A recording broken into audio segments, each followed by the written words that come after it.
నమస్తే ఫ్రెండ్స్, ఇవాళ అయితే మనకు 1 కిలోల కిరాయి దొరికింది. కూలోళ్ళు అయితే నాట్లేయడానికి కూలోళ్ళని అయితే తీసుకెళ్తున్నాము.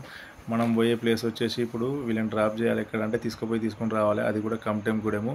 అంటే ఇది ఆలేరు నుంచి రఘునాథపురం మధ్యలో అయితే వస్తుంది. రఘునాథపురం ముందు అయితే వస్తుంది. సో నేనైతే మధ్యలో షార్ట్ కట్ అయితే పోతున్నా బైరామ్ నగర్ నుంచి. తర్వాత ధర్మారెడ్డిగూడెం అయితే వస్తుంది. చాలామందికి తెలుసు ఇటు సైడ్ రూట్స్ అన్ని.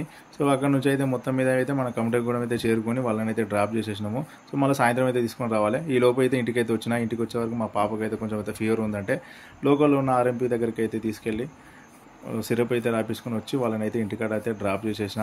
సో మనకి వెంటనే బచ్చనపేటకి అయితే సిమెంట్ బస్సులో ఒక కిరాయి అయితే వచ్చింది. సో బచ్చనపేటలో చూసే వరకు ఇక్కడ ఎవరు అనుమాన స్థితిలో అయితే ఒక పర్సన్ అయితే చనిపోయిందట. సో అందుకని పోలీసు వాళ్ళు పబ్లిక్ అయితే జామ్ అయి చూస్తున్నారు అనమాట. సో పడిపోయిందా లేకపోతే ఎవరైనా కొట్టి చంపారో తెలియదు.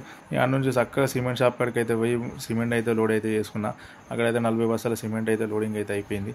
అక్కడ నుంచి బండి ఖాళీ గ్యాప్లో టక్కడక్క ఫ్రెష్ అప్ అయిపోయి నేను నా కొడుకు అయితే మస్జిద్కి అయితే వెళ్ళినాము. నా కొడుకు ఎంత సిన్సియర్గా ప్రే చేస్తుంది చూడండి.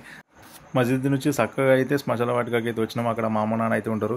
సో అక్కడ పూలు వేసి కొద్దిసేపు టైం స్పెండ్ చేసి అక్కడ నుంచి అయితే ఇంటికి వచ్చేసే వరకు టైం అయిపోయింది. రిటర్న్ కూలను తీసుకురావడానికి బయలుదేరే టైంలో ఫుల్ అయితే వర్షం అయితే పడుతుంది. మా ఊరు నుంచి మొదలు పెడితే చుట్టుపక్కల ఊర్లన్నీ మొత్తం వర్షమే పడుతుంది. అప్పటికే మా కూలలో అయితే అందరూ కైకిలో అయితే మొత్తం తడిసిపోయారు. మా దగ్గర అయితే నాట్లకైతే 500 నడుస్తుంది. మీ దగ్గర ఎంత నడుస్తుందో కామెంట్ చేయండి. ఉంటాం అలా బాయ్.